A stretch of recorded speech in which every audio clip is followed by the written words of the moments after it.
Yorùbá ní èní kí ló ń fà àti pé ṣé agenda kan ni àti pé tó bá jẹ́ agenda kí ni a lè rí sọ sí.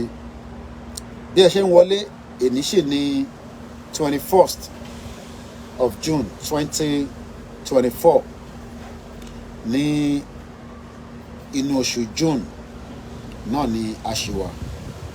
Gẹ́gẹ́ bí ẹ ti ṣe mọ̀ ní ìkànnì yìí, ìkànnì tó dúró lórí self-determination, òun náà ni ìkànnì wa láti London. A dúpẹ́ fún àǹfààní tí a ní. Insecurity is a very big business and it is also a very important one ní gbogbo Africa.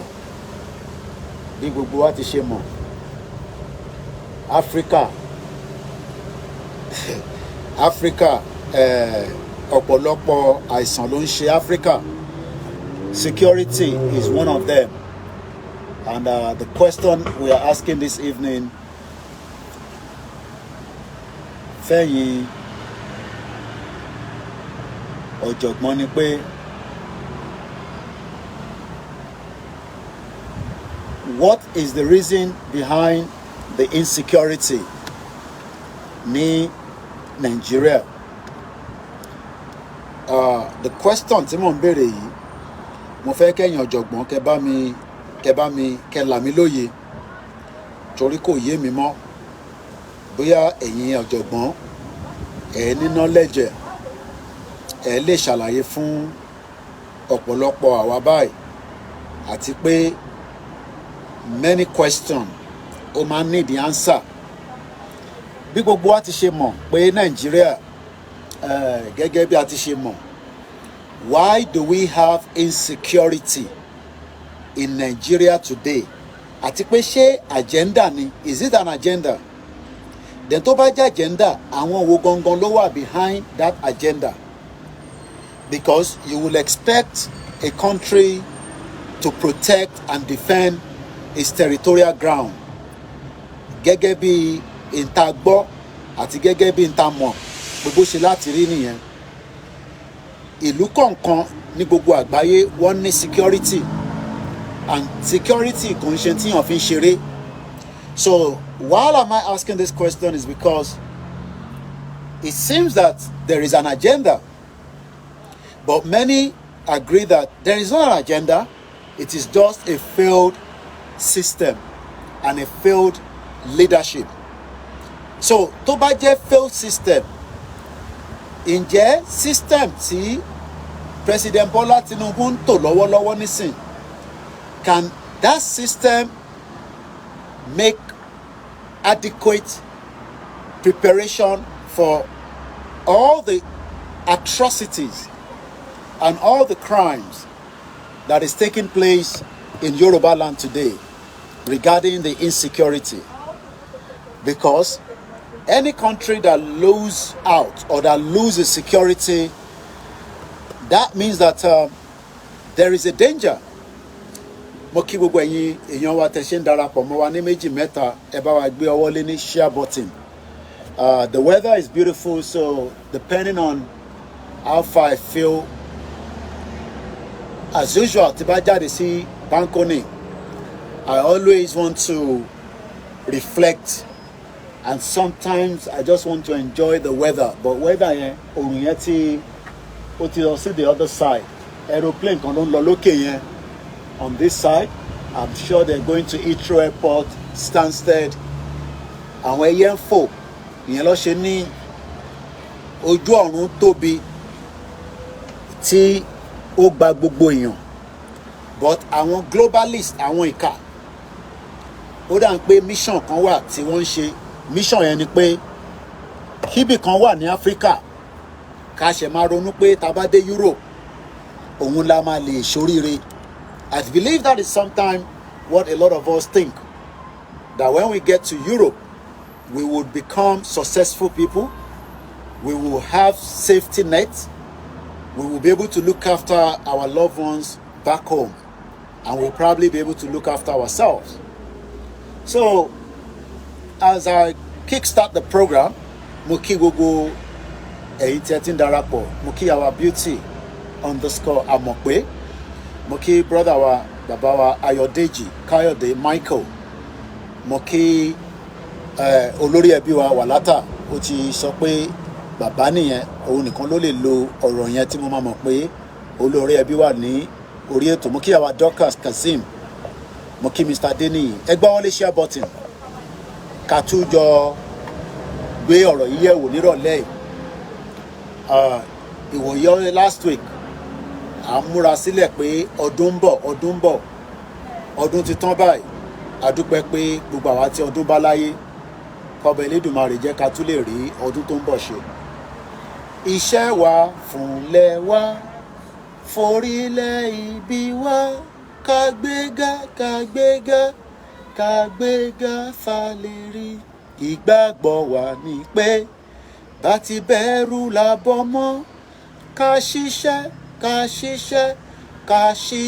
ká jọlá ìṣọ̀kan àtòmìnira ní kẹjẹ́ ká máa lépa tẹ̀síwájú fọwọ́ ire àtòhun tó dára ọmọ Oòduà dìde bọ́ sípò ẹ̀tọ́ rẹ ìwọ ni ìmọ́lẹ̀ ògo adúláwọ̀. Láti 1999 ni wọ́n ti ń dáwó lé mo kí ìyá wa Fúnmilọ́lá Bello ẹ káàbọ̀ sórí ètò náà mo kí brother mi Karunwi Abiodun mo kí gbogbo wa pé a very good evening and welcome to the live transmission at exactly 11 minutes past 1900 hours má jẹ́ kí clock yẹn kó dẹ̀ ní orírú 1900 yẹn mi pé 24 hours clock aago méje ló lù gbogbo ẹ̀ sì tanná yoyoyo bó ṣe máa tanná títí di aago mẹ́wàá lélẹ́yìí torí pé a ti ń bọ́ sí summer time across ní gbogbo àgbáyé in tí a mọ̀ ni pé wọ́n máa ń náwó wọ́n máa invest in the security of their country even the least African countries and the same goes with Nigeria. Ẹ jẹ́ ká fi gbogbo ọ̀rọ̀ 1960 ká bẹ̀rẹ̀ láti 1999 that's almost about 25 years tí wọ́n ti ń ṣe democracy. Mo kí brother mi Karim Abdulrahman ẹ̀yin tẹ́ wà ní Koikimedia ó pín sọ́nà bíi mẹ́rin so mo ní lè rí comment ẹ̀yin tí ẹ̀ ń bẹ ní ẹ̀yìn àwọn tó wà níwájú nìkan ni a máa rí. Mo kí bàbá wa Simon Adébáyọ̀ Olúwaṣẹ́gun James Bello.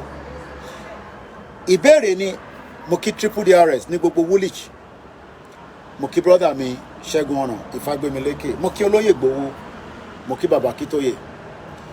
Láti 1999 èèlò lẹ rò pé wọ́n ti invest ọ̀tọ̀ ti ná sórí pé à ń ṣe bọ́jẹ̀tì Nàìjíríà lórí ọ̀rọ̀ ìdáàbòbò àbí ìdáàbò orí Yorùbá yẹn ìgẹ́ta sí bíi how much mo kí yàwá Táíwò Kíkẹ́ Fásanmi Prince Kọ́lá ẹ káàbọ̀ sórí ètò wa mo kí gbogbo ẹ̀ tẹ́ ń bẹ ní gbogbo àgbáyé mo kí bàbá wa Honourable kó fowó ra yìí orúkọ ńlá kéèyàn fowó ra yìí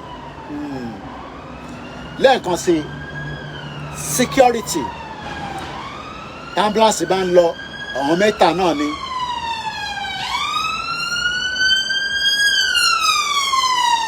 èyí tó ń lọ rescue ẹ̀mí ló ń lọ yẹn ambulance ni from the hospital wọ́n níbi tí wọ́n kó wọn sí káàkiri ní gbogbo local government which is equivalent to àwọn máa ní the London Borough of Hackney, the London Borough of Woolwich, the London Borough of Haringey, the London Borough of Southwark.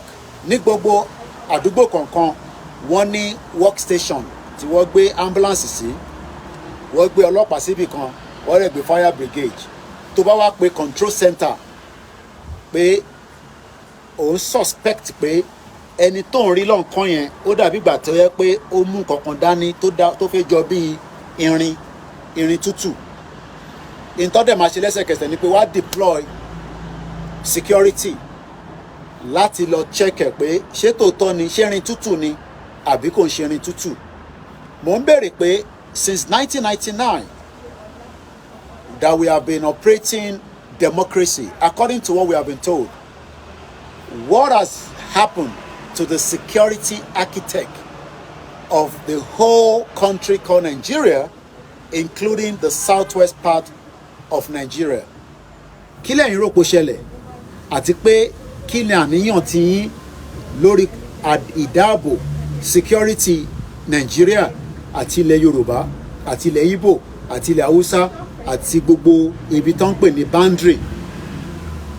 25 years, ṣé ó wà too early àbí a ṣẹ̀ṣẹ̀ ń rákòrò ká lè sọ pé bóyá democracy yẹn ó ṣe ń build ni? Ó tó jọ́ mẹ́ta bàbá wa Sulaiman Yusuf láti ìjọ́ ta ti ń ṣe Yorùbá nation, bàbá yẹn ò yọ picture ẹ̀mí àti ẹ̀ kúrò àfìgbà tí màmá wọn kú láìpẹ́ yìí. Kọ́lọ́n bá wa foríjì ìyá náà, kó bá wa tẹ́ wọn sáfẹ́fẹ́ re pẹ̀lú gbogbo àwọn òkú ọ̀run mùsùlùmí. A ṣe kúlú Allahu mẹ́ta, bisimilahi rahman rahim, kúlú Allahu ahad, Allahu samad, lam yalid wa lam yulad wa lam yakul lahu kufuwan ahad, bisimilahi rahman rahim, kúlú Allahu ahad, Allahu samad, lam yalid wa lam yulad wa lam yakul lahu kufuwan ahad, bisimilahi rahman rahim, kúlú Allahu ahad, Allahu samad, lam yalid wa lam yulad wa lam yakul lahu kufuwan ahad.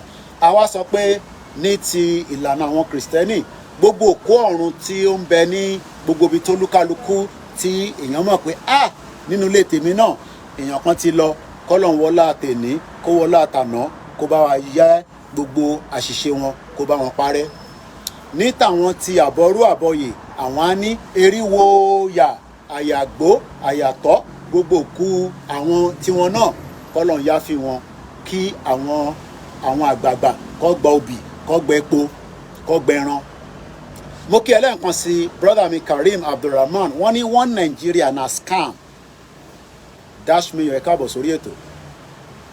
Mo kí àwọn ọ̀jọ̀gbọ́n là ń bá sọ̀rọ̀, àwọn ọ̀jọ̀gbọ́n tó lè máa wo ìta ń sọ pé kò ń ṣe pé kẹ́wo tèmi. Mò ń béèrè pé 25 years, ó wù mí kí n sọ lédè Yorùbá, àṣàṣìké, àṣàtìṣe, àṣàkẹ́ TV show, mo máa ń mix ẹ̀ mọ́ra wọn. Ó dà pé tó ń lò lórí Facebook ó máa ń fẹ́ yàtọ̀ díẹ̀. Àṣàkẹ́ TV show Yorùbá tí wọ́n báyìí, kódà first class lọ́ máa gbà. Irú àwa báyìí ní sàṣẹ máa wá nọ́mbà. Kí ni wọ́n ń pè ní 25 years ní èdè Yorùbá? Ẹ bá wa kọ sínú comment, kọ́lọ́n jẹ́ ká lè pronounce ẹ̀. Ara tí wọ́n gbà lọ́wọ́ wa náà nìyẹn, torí pé ọmọ Yorùbá gbọ́dọ̀ lè sọ èdè ẹ̀ kó dẹ̀ lè kọ́.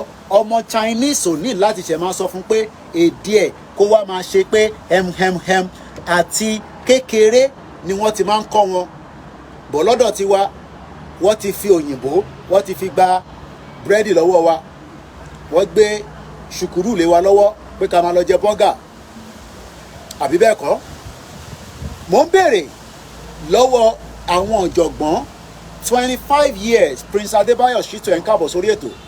Gbogbo ẹ̀yin tẹ́ ń bẹ nínú Koikimedia, mo ò ní lè rí kọ́mẹ́ǹtì yín délẹ̀ torí pé fóònù tá à ń lò yìí ojú kan làdá ní, ojú kan ló ń gbé fún mi. The question to this evening ní aago méje ó kọjá 20 minutes or 17. 25 years ni wọ́n ti ń run operation Nigeria according to the democracy. Èló lẹ rò pé wọ́n ti invest? Ọdún márùndínlọ́gbọ̀n. Ẹ ṣé gan ni ìyá wa. Wọ́n ní láti ọdún márùndínlọ́gbọ̀n kí ló ṣẹlẹ̀ sí security ilẹ̀ Yorùbá, àti pé kí ló dé tó mẹ́hẹ? Ṣé a ní manpower ni? Ṣé a ní manpower? Because that is the first thing they need. Because before you can start talking about security, you need to recruit people. Wàá wá train wọn. Attention! Kò ní dàbí àwọn tó ní pot belly bíi tiwa báyìí. Because security ò gbọ́dọ̀ ní pot belly, ó gbọ́dọ̀ smart, kó dúró dáadáa. Stand. Kò yẹ yín nísìn. But àwọn security tó wà ní Nàìjíríà, a sì ń bọ̀ wá sọ̀rọ̀ nípa wọn. Àmọ́ láti ọdún márùndínlọ́gbọ̀n, what happened to all the security architect of Nigeria? Kí ló ṣẹlẹ̀? Kí ló dé tí kò lè secure the whole country? Because ó jẹ́ ká lè mọ̀ pé Nigeria, mo kí ya mi Stella Ṣódẹ́yìndé, Blessing Ayigbe, mo fi tọ̀wọ̀tọ̀wọ̀ mo fi kí bẹ́ ṣe ń wọlé ní méjì mẹ́ta, ẹ kàn máa gbọ́ wọlé share button. Kẹ̀dẹ̀ máa love. How are you? As usual? all right usual all right ó lọ ṣe shopping nìyẹn tó o bá lówó lọ́wọ́ ò ní lọ ṣe shopping. à ń béèrè lẹ́ẹ̀kan sí Ayọ̀mí Kúdámíjù òun kọ ọ̀rọ̀ tó pọ̀ rẹpẹtẹ. In a country where vigilantes are the ones rescuing police officers from the hands of terrorists and kidnappers, this is a real madness. Ọdún márùndínlọ́gbọ̀n ni a ti ń ṣe democracy. What has happened to the security architect? Àwọn èèyàn dá mi lóhùn. Because these are reasons tí àwọn kan wá ní à ń béèrè nísìnyí pé is it too early to be asking for self-determination after 25 years? Ọdún márùndínlọ́gbọ̀n, is it too early? Ṣé ká tún ní kọ́ add 25 years mọ́ kó di 50 ká tó wá bẹ̀rẹ̀ sí pariwo pé a fẹ́ gba Yorùbá nation látara just one single problem ní gbogbo Nàìjíríà? Because security alone is more than enough láti béèrè fún ẹ̀tọ́ wa pé a ṣe Nàìjíríà mọ́. Mo wá ń béèrè pé is it too early? Ṣé ká fún Nàìjíríà ní more time? Bóyá ó ṣe ń rákòrò, bóyá 25 years yẹn wọ́n ṣe fi get it together, wọ́n ṣe ń ju síbí ju sọ́hùn, so that after another 25 years the whole country will be secured and then ní nídìí Yorùbá nation mọ́. Mo ń béèrè ní o. Bàbá mi Simon Adébáyọ̀ kí lẹ sọ? Ẹni Yorùbá nation now dáhùn ìbéèrè tí mò ń béèrè, ẹni mo kú iṣẹ́ takuntakun gbogbo alájọ ń ṣe. I am asking, after ọdún márùndínlọ́gbọ̀n, should we give Nigeria another ọdún márùndínlọ́gbọ̀n to be able to secure Nigeria? Because if your country is not secured, the other thing around that country is completely dead. So let's focus first lórí after 25 years ọdún márùndínlọ́gbọ̀n. Ṣé ká túbọ̀ fún Nàìjíríà ní more time? Because argument ẹ̀yin tí ẹ̀ ń jáde nísìn tẹ́ ẹ̀ attack àwa tá à ń béèrè fún the self-determination, it seems that we are having some kind of misunderstanding. Ó dà pé kò yé wa, e no go fit go like that. So I am now asking everybody, maybe the 25 years of democracy is too early. We should wait for another 25 years before we can then decide whether we should be asking for Nigeria to be dissolved under just one condition, that there is insecurity in the land. Because if your country is not secured, how do you expect the country to grow economic-wise and to look after the citizen of those countries? I am not talking about petty crime that everybody, want your phone when lapo, want your in London. Moki ani gbogbo Alimosho. Prince Adebayo Shituni, Nigeria is dead already. What are we securing again? Ayodamiju said, and I quote, we should never give Nigeria any more time. Security should be #1 priority under any government watch.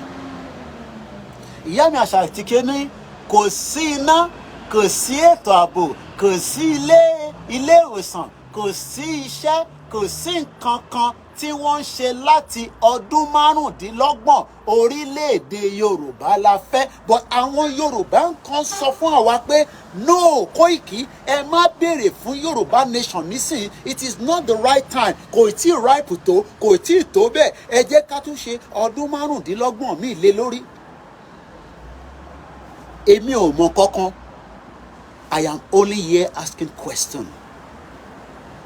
And I need you to help me out, because mo ń try láti ro gbogbo ẹ̀ láti ìrọ̀lẹ́, láti àná, látẹ̀ní. Mo kí ẹ Dennis.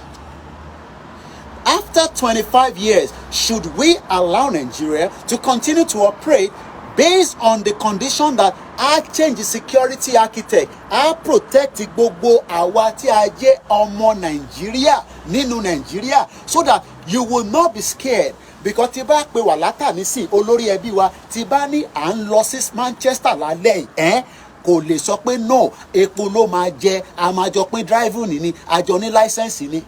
Tí mo bá wá ní insurance, èèyàn lè sáré ṣe one day insurance lé mọ́tò yẹn lórí. Àwa tẹná sọ́kọ̀ àdẹ́dẹ́ Manchester bí aago kan lóru, màá wá lọ bá ẹ̀gbọ́n mi tó ń ta súyà níbẹ̀, àwa jọ ṣe fàájì títí di 5 o'clock. ṣé ó possible bẹ́ẹ̀ náà pé kó gbéra lẹ́kọ̀ọ́ ní 10 p.m. kó dẹ̀ máa lọ sọ́nà Kogi State? The security of a country is the first priority. Mo kí ẹ ṣẹ́gun ọ̀nà. So your argument that we should save Nigeria, I am asking, is 25 years too early so that we can look into whether your argument that we should save Nigeria because the insecurity is because the 25 years is not enough yet.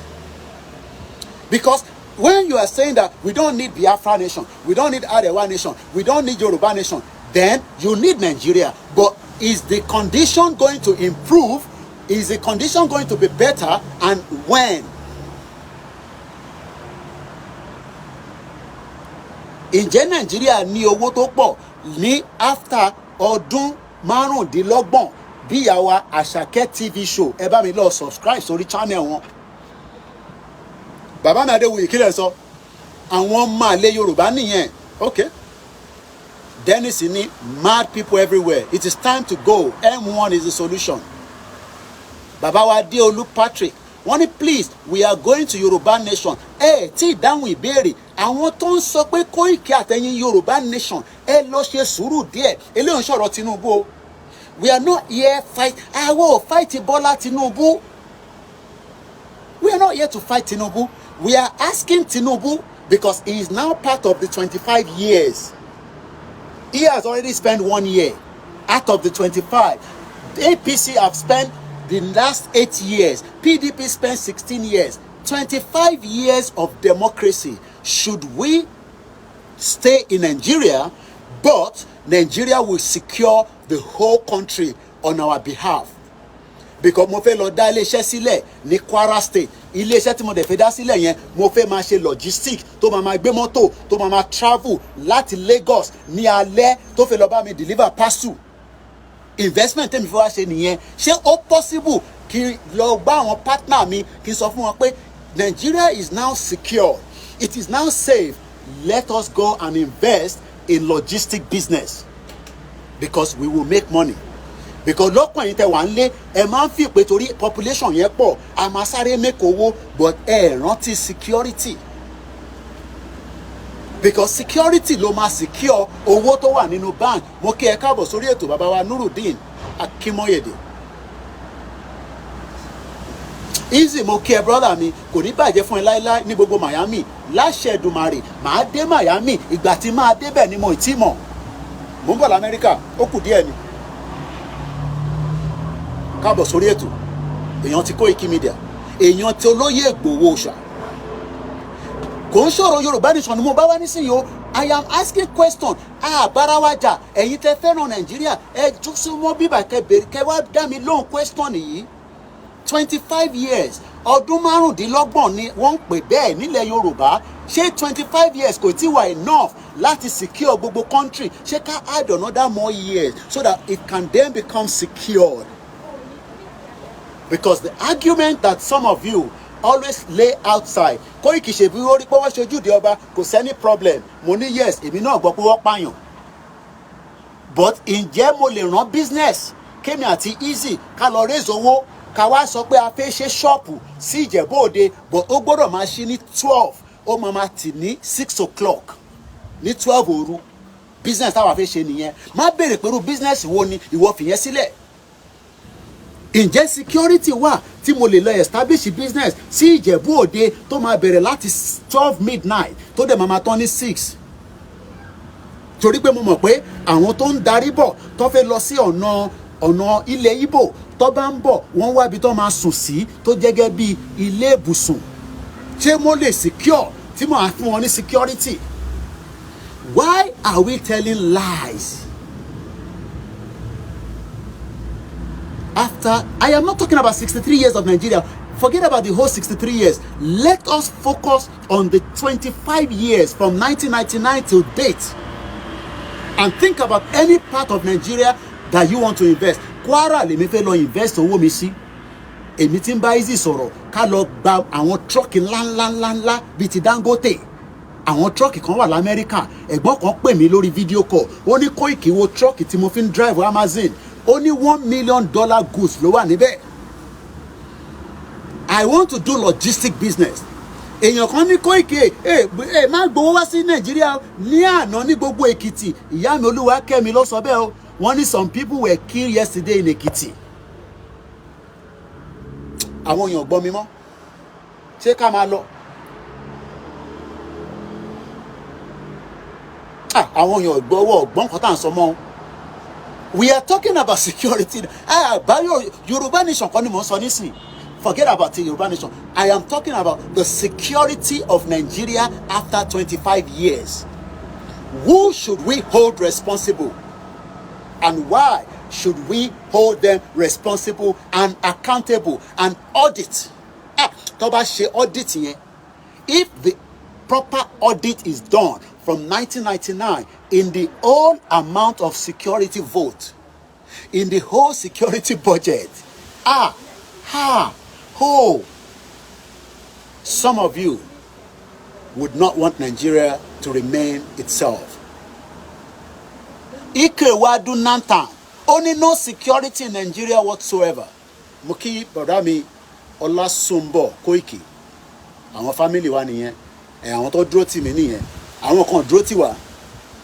Wọ́n náà ti farúkọ bàbá wa mo ti fà sórí social media. Mo ní at least wọ́n sọ pé mo fi jalè. We are here educating ourselves. We are not fighting. Emma will be sharing raise the voice. Ẹ̀yin wo ọ̀rọ̀ tí mò ń sọ ni pé ṣé n tí Koiki ń sọ so right so make sense. Bẹ́ẹ̀ ni ìyá mi àwọn oníyì Èkìtì ń gbóná bí ṣe ń bá yín sọ̀rọ̀ báyìí. Wallahi. Because when we are discussing like this, I always want you to take something home because this is the lecture room. Inwere, Onwe Biafra TV. Those peddlers lies will perish in lies and history will vindicate you, Koiki. Maintain your stand. Don't deviate. Oh, hey, Biafra. Autopilot. There was a video that the PM. Look, some of you don't understand a government in exile. Do you know that Tibet, do you know that Tibet, Tibet, they are running a government in exile all the way from India in the last only God knows. I didn't know that myself. I only just found out just a few days ago when American representative visited India. Láti lọ rí Baba Dalai Lama. Ẹ mọ̀ bàbá yẹn, the Buddhist guy. They are looking for their country, but China no for any country. So they set up a government in exile in India, and it is allowed. So when some of you are saying, oh, I want to set up Biafra government in exile, correct. Maybe you need to go and revisit a bit of understanding. Yes, Dalai Lama, America representative, and their speaker, Pelosi, Biawashe Makuro in India and saying. But let's come back here. Moki sister mi, Yami Dada, unspent Barry. I am asking questions about the security of Nigeria in the last 25 years. Don't tell me about 1960 because I didn't know what happened in 1960. I was not there. But I am focusing on 1999 till date. What can be done to secure Nigeria? And how long more should we wait? School play, Annie, is the government fault everything that happened in Nigeria. Thank you so much. Honorable Koforayi. I can't wait for the day we be our own because what I personally see in the Odua nation is far better than the France and so many European countries. Keep the comment flowing. I will try to pick as much as I can. My name is OLAYOMI KOIKI. Our grandmother is just reminding me that Koiki, it was even better security-wise in the 60s when we had those regions, the western region, the eastern region, and the northern region. Do you know that many Yoruba people traded in the north? There was nothing to worry about when you traveled on those long journeys and then you will return back safely. Iyami Labi Olamide Oluwakemini Kosi Labo. Those people killed yesterday were killed in the broad daylight. Broad daylight in Ekiti. So, most Nigerians, everybody knows the problem.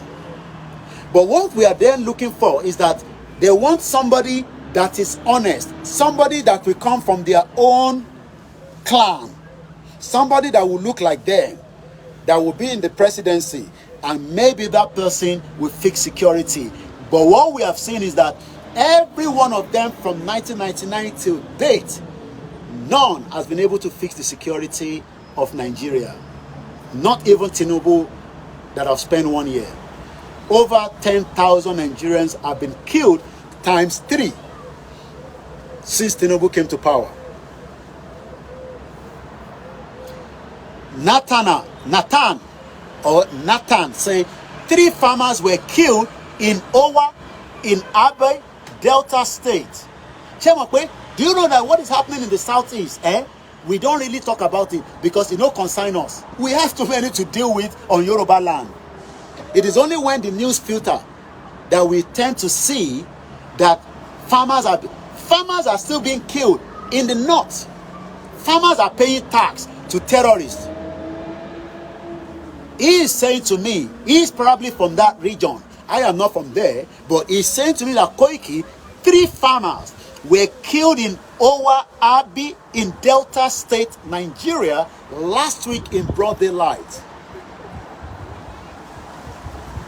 Are we in danger? Is another question now.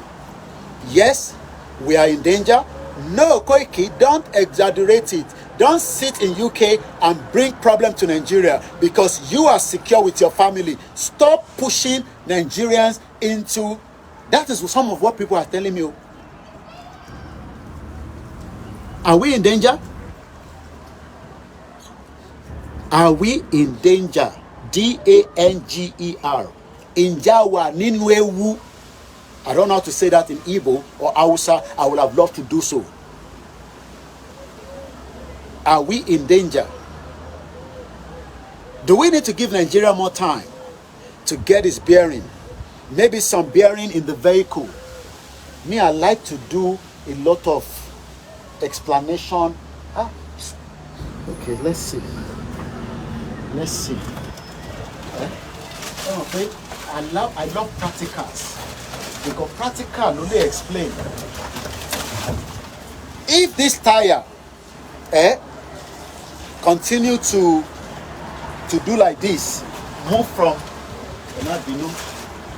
this tire, I am driving, all of a sudden the wheel, this tire dropped off the vehicle or this bicycle.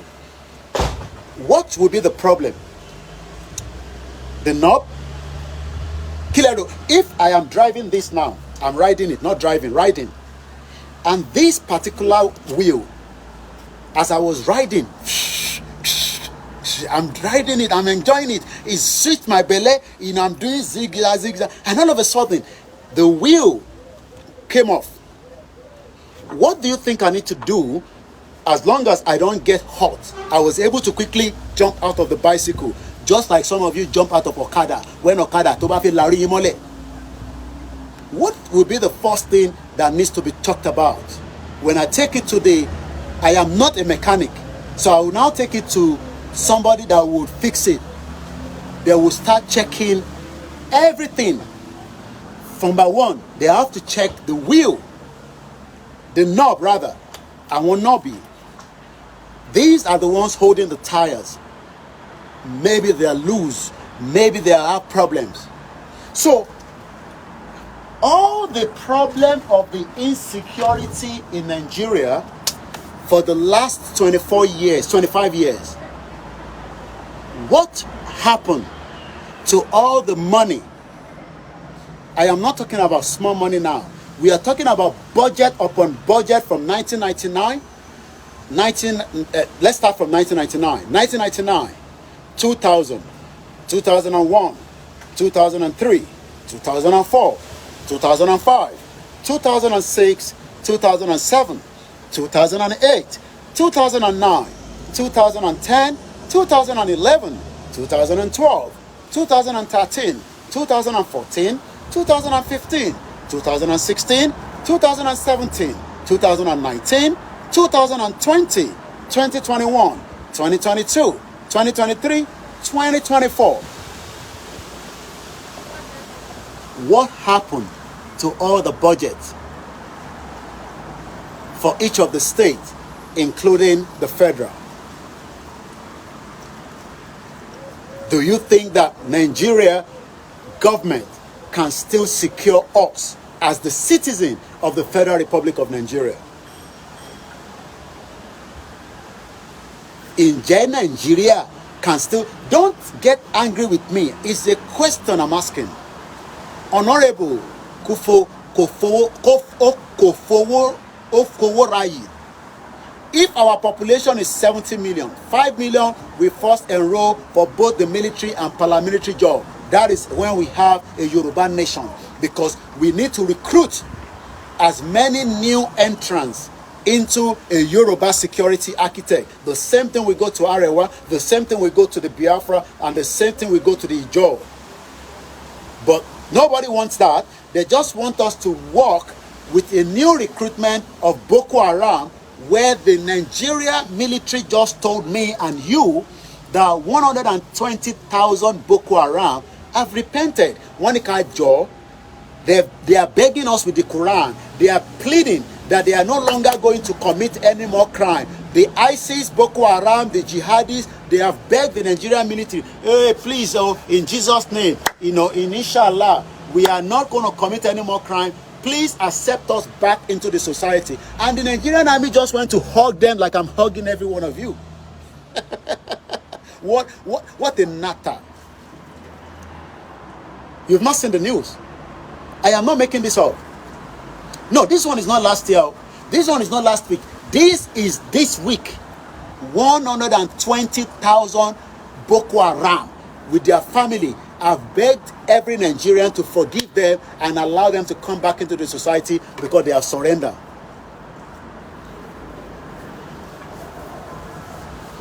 You can see that there is more mission and agenda ahead.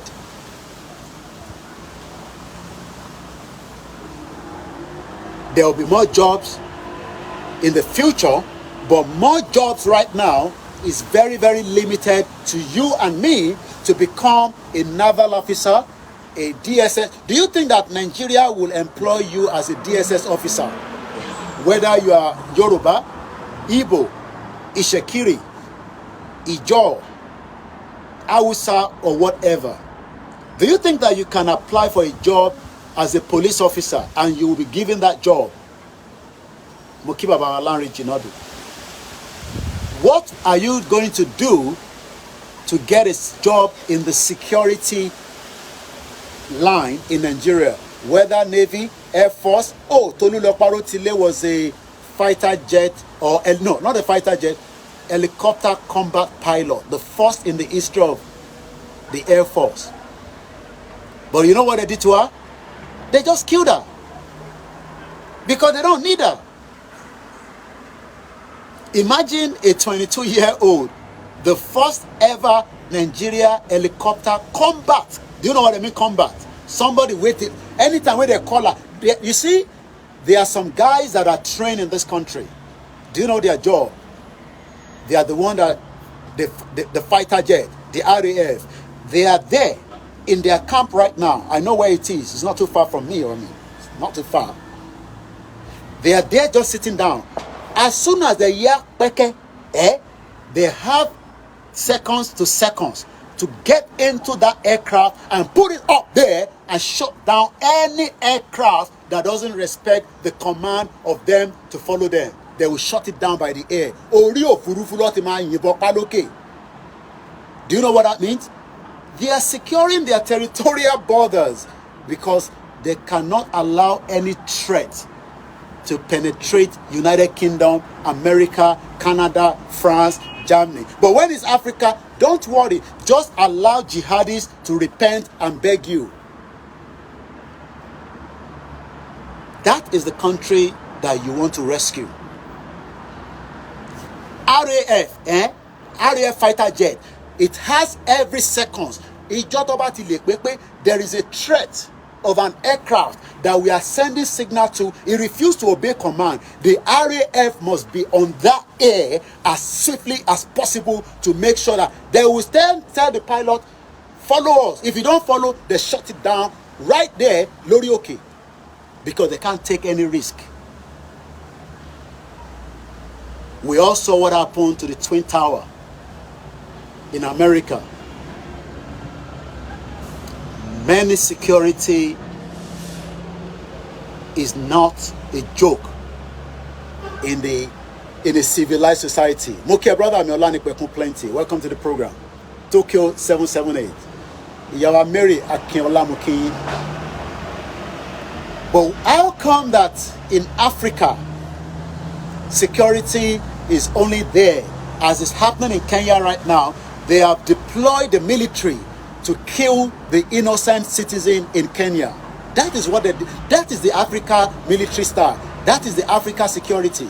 They are not there to defend the territorial land anymore. They have been told that if anybody dares protest, which is a civic right under any laws in the world. I've never seen a protest in UK where military are deployed. Yes, police are there with baton. If there's no voice, it's definitely from your end. Because I have people watching and nobody has complained. The security in Nigeria are not meant to protect the territory. They are meant to kill Nigerians, as many Nigerians were killed during the EndSARS. And those that were not killed were left in the prison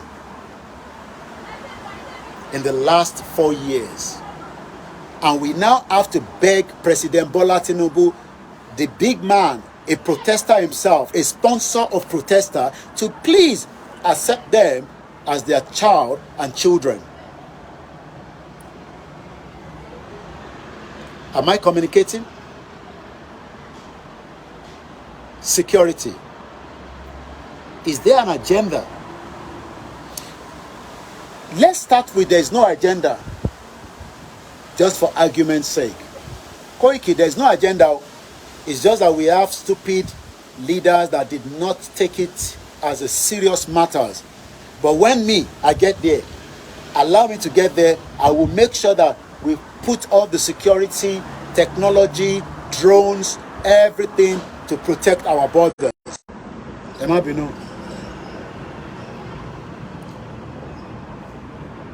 Mr. Kimboni, Nigeria is a confused country. Mr. Adekunle Ogunzi, Nigeria don't have the time for innocent citizens. The indigenous needs to fight out their nation. Should we just say that it is nothing? Yes, we have problem with security, but it will eventually go away. And it will eventually become better. But it will just take time, maybe another 25 years. Is that what you want? Is that what you want? We should all just continue to walk around. If somebody get killed because of the insecurity, if you're secured because a security man is protecting you, they can open the door. But remember, you have to pay for it. It is not cheap. All these A-stars and different celebrities in Nigeria that move with those security guys with the weapons, they are paying for that service. Can you, as a citizen, also pay for that service, or do you expect your tax to be used to protect you? Which one do you prefer? Do you prefer that every time you're going out to your town in December, they see them, everybody they go, but they go with heavy security because they don't know what might happen on the road? Or would you prefer your tax to be used to protect you as a citizen of the country? And if there is no agenda, for argument's sake, how come that we are hearing almost on a daily basis that the Al-Qaeda, they are settling in different towns and villages across Nigeria? I am not making this up, okay? And I'm not really making it up. I am not making it up. It's just to keep my lips moisture. It's a crude oil, but converted to Vaseline. Now, Nigeria cannot produce this because there's no security for us to get it produced in Nigeria.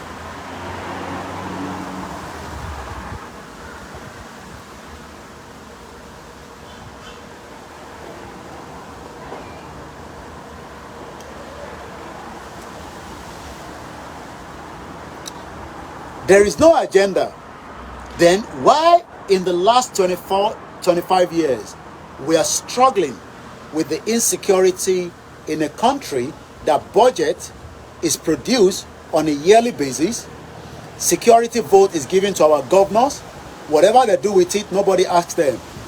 They are not auditing for anybody, Moke exclusive, as the family.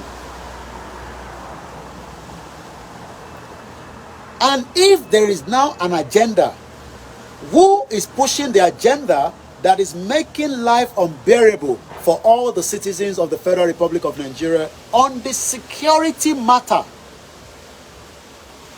Who are those behind the agenda? Is it Nigerians, the politicians, African leaders, Europeans? Who actually are those making difficult for many of us to have a peaceful place called a home known as Nigeria because of the insecurity? Who are those behind this agenda? And if there are people behind this agenda, what is the last mission for that agenda? How are you doing, sister? How are you? Very good. Hey, Bomidada. Okay, agenda wa. And we will not create agenda here. Because this agenda is literally affecting every single one of us. Let me give you an example. I got a call from Nigeria. This man, or this, yeah, is a man. Because everybody is a man. We are no longer a boy. I have known him since we started the movement to work in Apapa Port. Only Kilo Manche, do you know I told you that eja, fish that you are eating comes from Ireland? That is the business he does. I mean, as part of the people that work in that sector. You know what doing? Do you know, have you not asked me why? Moki brother me, Babawa Jimmy Koya. Do you know that the insecurity of a country would bring less investment into that country? Do you know that the insecurity will affect the dollar? Do you know that the insecurity would affect your well-being as the citizen of the Federal Republic of Nigeria in the healthcare matters? Because if there is the insecurity, you will consume fake drugs, regardless of whoever is bringing them in. So the matter of insecurity is the first priority of any nation. Oh, did I say any nation? Is Nigeria a nation? Is that the reason why security is not taken as a serious matter? Because since Nigeria is not a nation, everything goes and nobody's accounted for anything. Do you remember Dasuki Gate? Oh, where is that criminal bastard known as Buratai Olori Buruku Konikusibita Shwewa? Bobo family pata Konikusibita Shwewa. Do you know that Buratai told us that he was doing snake poison? He was able to make so much money, he can buy his 2 wife houses and supermarket in Dubai. Super Media TV. Ekabo Sorietowa. Larry Ginodis in Nigeria can never work because every institution of government is corrupt. The executive, the legislature, and also the judiciary, the police, the military, immigration, custom. Do you know that I am not making this up? I can bribe your immigration officer and I can get anything into Nigeria. How many of you think I can do that? Do you know I can do that? Do you know I can do that? Even as I still stand talking about Yoruba nation.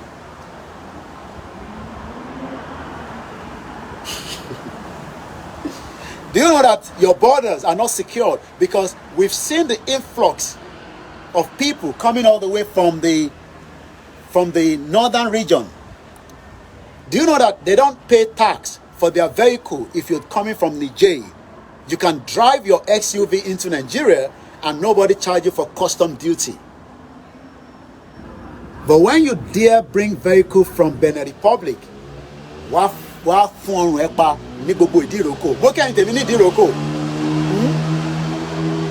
Ẹ mọ bó ṣe ń lọ. Ẹ̀yin tèmi ní ìdíròkò. Custom officer, I salute you now. Ẹ kú iṣẹ́. Ẹ kú tidy up border. Thank you so much for the job you are doing. Security is the reason why you are poor today. Is the reason why you cannot have 3 square meals. Is the reason why your parents died because there was no adequate security for them in the hospital. Do you know the meaning of security? Do you really know the meaning of security? Kí ló ń pè ní security? I am not talking about the hunters that are going to the forest of Elokpaitu. I am not talking about the vigilantes. Do you know the meaning of security? Or we are just saying that Koiki ọmọ fèmí sílẹ̀ o, tí bá ti wà láàrin Èkó kò sí problem. Tí bá ti wà láàrin tèmi ní Lóṣòdì, kò séwu rárá. You know, some people dared and say that I can go from Oshodi to Mushin and blah blah blah blah blah. But literally, they are already in a death trap of insecurity. But what really? They cannot feel it yet until it happened to them and they're like, kí ló ń ṣẹlẹ̀ kẹ̀? And I'll give you an example. Do you know that you can be driving your vehicle, and this can happen anywhere in the world. But in Nigeria today, as Nigeria stands today, you can literally drive that vehicle and somebody will be robbing you. And you dare not even say anything. And they will rob the first 3 cars. And you will not be able to trace the people that did the crime. But do you know that the same crime is committed, as I was watching, go on the Sky News on their X, known as Twitter. 2 men continue to rob tourists of their valuables. They've committed 179 crimes.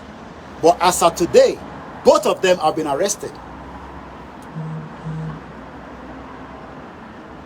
Do you know that people get away with murder in Nigeria?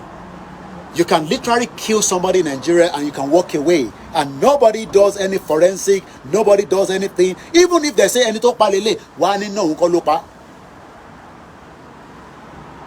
do you understand what security is?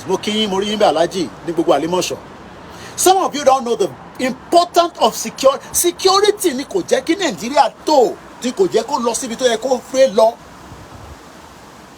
But everybody is now going to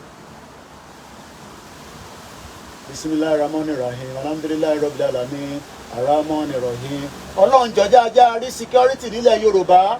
Ọlọ́run fún wa ní security. Hallelujah. Hallelujah. Ẹ gbọ́ Ọlọ́run tóbi. And we are deceiving each other. Ṣé bá America ṣe ń protect ara wọn nìyẹn? By going to the church and pray for security? Oh, do you think that the MI5 one day máa ṣeré lọ sí building wọn? Màá kọ̀ wà níta. I cannot go in. Security. Kí ni mo jẹ yó? But I can stay outside. Gbogbo tí bá dẹ̀ ṣe wọn máa rí mi anyway. And I will just... How many people remember the day I was Molokova Ike Keremadu? Ike Keremadu. Ike Keremadu. Security náà nìyẹn. Because Ike Keremadu, ẹ má bínú pé mo tún yá bàrà díẹ̀. Ike Keremadu wanted to use somebody security kidney and put it to somebody else until we now say, security in UK. Amumole. He was almost going to run away. That is the security, because and you more value security. The UK knew that Ike Keremadu. We have locked him away because he's a security threat. Ike Keremadu is a security threat because ofe your kidney ododo odoyan o wa fe gbe fun omo but Nigerians love people like that. The day I went to the court for the Ike Keremadu's case, I was standing in front of a police station. Bishop Adesina Ekabo Soreto wọ́n ní òjò ń rọ̀ burúkú òjò dá now á jẹ́ kí gbogbo nǹkan tó at least it ti pọ̀ jù Nàìjíríà. Mo kí bàbá wa Ọ̀nà Adéọlá Fortune ìyá wa Bọ́lá ti tó búṣà rẹ̀ káàbọ̀ mọ́mì okay when grandma. As I was doing my recording, how many people remember that video? 3 officers came close to me. Excuse me, what are you doing here? That means that there is a security threat. Not that I went inside the station, I was outside, but it was, if here that is Jinoju, okay, let me forget that because you might not. How many people saw me at Terminal 4 a week ago now? Tuesday, a week ago. I was at the airport. How many people watched the live video? Did you see those ones are not police, but they are just internal security that they just put in the airport. Maybe if you get lost, your daughter just run into the toilet, you are hey, Jamia, mommy, or you just drop your passport. They approached me. They told me that they've been watching me going around. They're not sure whether I was lost. I was a security threat. Whatever is called I was a security threat, and they need to get closer to me. Even though I can tell you that they've already zoomed my face from the security it's called security circuit. CCTV. People that are sending you money, that's the job they do. I wanted to go and do the job, but I will have to pay £650. But one man son to that they pay good money. All you do is just sit down in front of the CCTV and your face will be going like that, like robot, like that with the mouse. In case somebody wants to steal inside the Tesco, you'll be looking, you'll be following them. You point on the CCTV too. I have already been watched throughout at the airport. But they just wanted to do something that they needed, not done after they have become a security threat. In a way, not in a large scale. But they now wanted a human being to go and do what they call visibility check after the CCTV captured me. In another 25 years, from today, you will never, ever get anything close to what I witnessed at Terminal 4 a week ago. Your airport, Muritala Mohammed Airport, does not have any security. I will not go any more details more than that. I will just leave it like that. Your borders does not have any security. Every part of Nigeria as of today, as it stands, does not have any security, even in the next 25 years. Mr. Idris said, yes, I remember Mr. Koiki. I was angry that day because they became an added racism to it. But I know how to deal with them.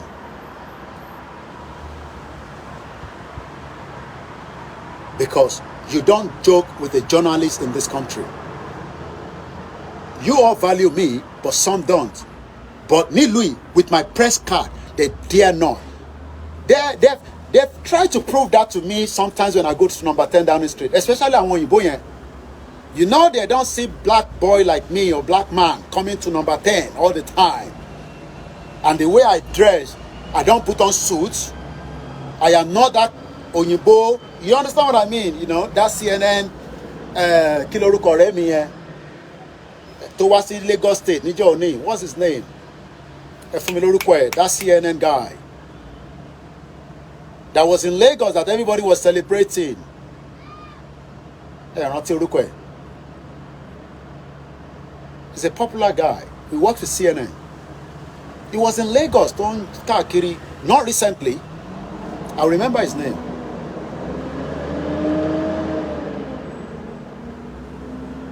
Few times I've been to number 10 Downing Street, and they thought they could show me Shege Banzani.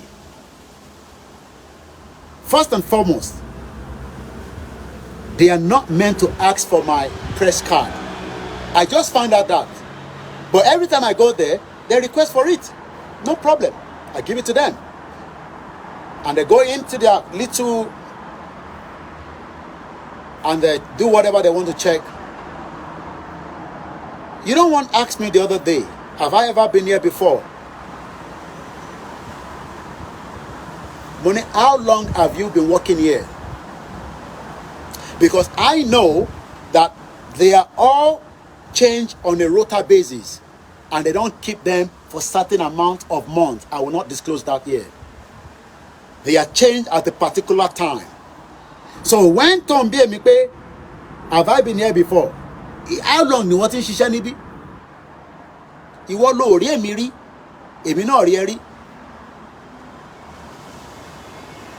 Security is the reason why. Moke must be. Any Joby, Julius also said the same thing. Many of us today, the reason why we are in the trap of Nigeria by not allowing ourselves to flourish is because the security architect of Nigeria failed for 25 years. For 25 years, the security failed. It did not just fail Yoruba people, it failed everybody known as the citizen of the Federal Republic of Nigeria. And if the security is dead, I'm asking, are we sure that there will be something that can transform it by prayer? Ṣé prayer l'America fi ń ṣe security wọn? Ṣé prayer ni Canada fi ń ṣe security? Ṣé prayer ni Germany fi ń ṣe security? Àbọ̀rọ̀ àwọn òye yín nísìn. Ṣé prayer? Yes, Richard Quest. Richard Quest. He was in Nigeria a few times. But since Temi Omurabi, Richard Quest, Timon was suit to see number 10. I just go there as casual. So sometimes I could look like a security threat. But the moment what bodo tete understand that this is not a security threat.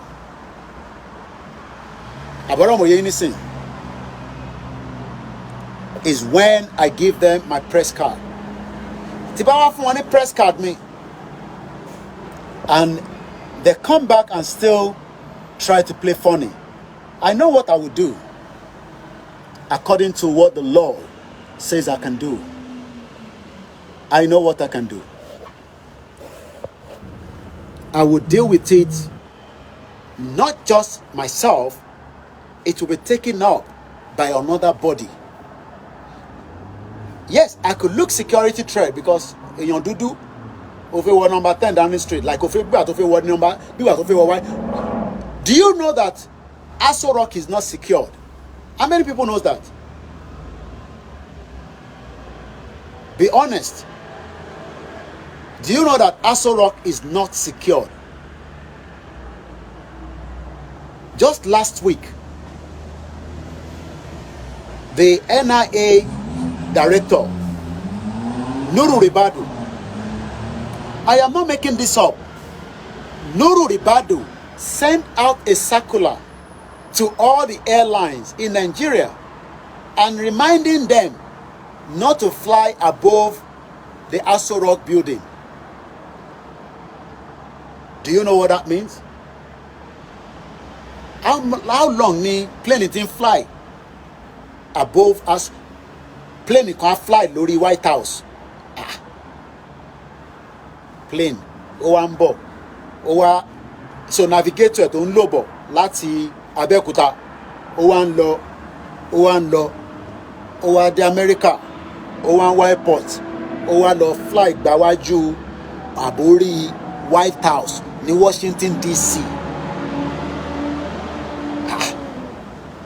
I don't understand. Okay, bí a kì í tún rephrase ẹ̀. Plane yẹn gbéra, ó wá ń bọ̀, ó ń bọ̀, ó ń bọ̀ títí tó fi dé White House.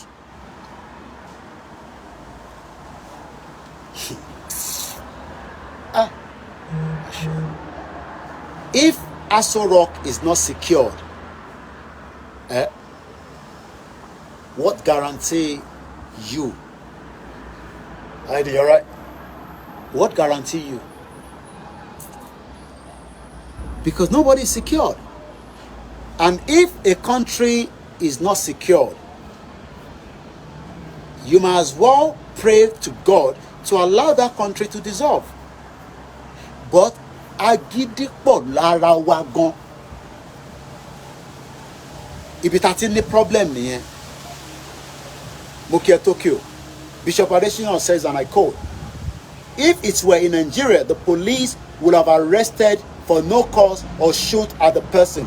Ọ̀rọ̀ tẹ́ sọ tán yìí, ẹ lọ sórí page mi, lórí Facebook, lórí Twitter, tó ń pè ní X, àti post sórí Instagram. Ọ̀rọ̀ tí Bishop sọ yìí, Simon Ekpa, mo fẹ́ sọ lẹ́ẹ̀kan tó skip mi ni. Wọ́n kidnap boy kan ní Enugu, àwọn ọlọ́pàá, and bá ṣe ń gbọ́, according to Simon Ekpa, wọ́n ti pa ọmọ yẹn. Wọ́n fìbọn fọ́ gbogbo orí ẹ̀ tó drag ẹ̀ sínú mọ́tò. But Simon ní kọ́ fóun ní police station yẹn, òun máa level gbogbo police station yẹn délẹ̀.